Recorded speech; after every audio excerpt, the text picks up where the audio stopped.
Selamat datang di Mata Militer Ngapak, tempatnya info dunia dan Indonesia, dan yang panas-panas tentang militer. Seruput kopi dulu, lur. Belakangan ini ada momen menarik yang cukup menyita perhatian dunia pertahanan dan diplomasi Asia. Dalam sebuah pertemuan di Jakarta, Perdana Menteri Jepang memberikan sebuah model kapal perang kepada Presiden Prabowo Subianto. Sekilas mungkin terlihat seperti hadiah biasa, tetapi dalam dunia diplomasi pertahanan, simbol seperti ini seringkali memiliki makna yang jauh lebih dalam. Jepang dan Indonesia saat ini memang sedang memasuki babak baru kerjasama strategis. Hubungan kedua negara tidak lagi hanya berfokus pada ekonomi dan investasi, tetapi juga mulai merambah sektor pertahanan dan keamanan maritim yang semakin penting di kawasan Indo-Pasifik. Lur, kalau kita lihat kondisi kawasan saat ini, Laut Cina Selatan masih menjadi salah satu titik panas dunia. Jalur perdagangan internasional yang sangat penting melewati wilayah tersebut.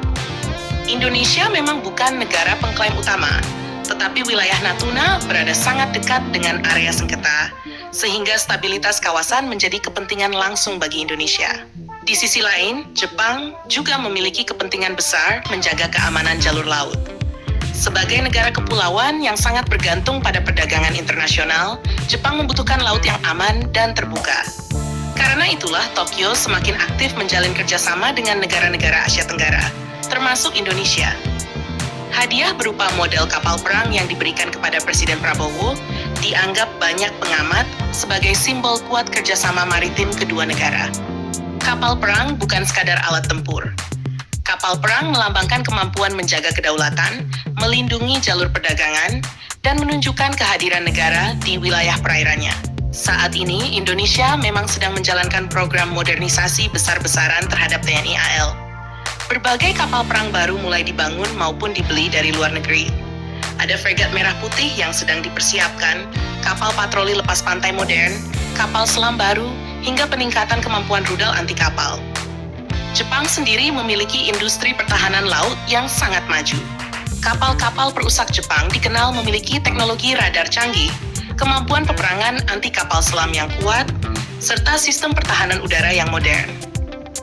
Karena itu muncul berbagai spekulasi mengenai kemungkinan kerjasama yang lebih luas antara Indonesia dan Jepang di masa depan.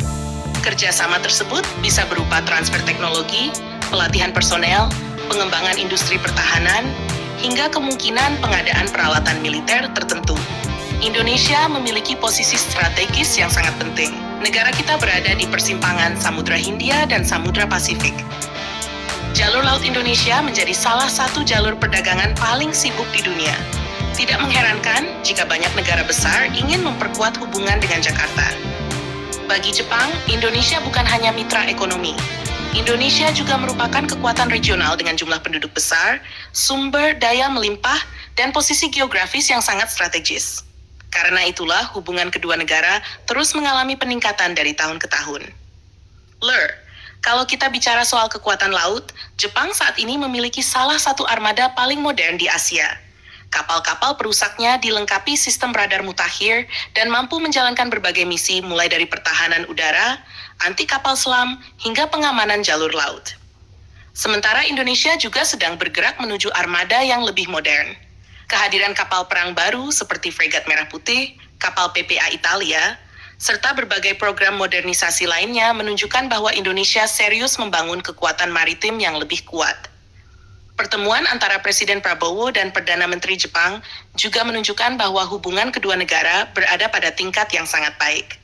Kerjasama tidak hanya terjadi di bidang ekonomi, tetapi juga pendidikan, teknologi, energi, dan pertahanan. Dalam beberapa tahun terakhir, latihan militer bersama antara Indonesia dan Jepang juga semakin sering dilakukan.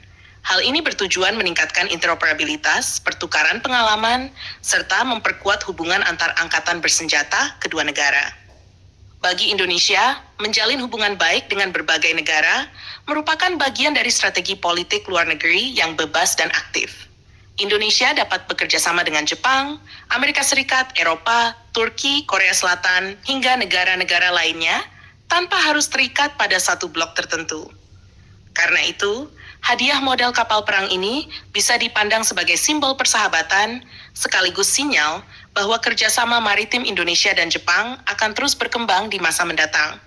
Apakah ke depan kita akan melihat proyek bersama di bidang kapal perang, teknologi radar, sistem pengawasan laut, atau bahkan kerja industri pangan yang lebih besar? Semua kemungkinan tersebut masih terbuka dan tentu akan menarik untuk terus kita ikuti. Yang jelas, hubungan Indonesia dan Jepang saat ini berada pada fase yang sangat positif. Kedua negara memiliki kepentingan yang sama dalam menjaga stabilitas kawasan, keamanan jalur perdagangan, dan pembangunan kekuatan maritim yang modern.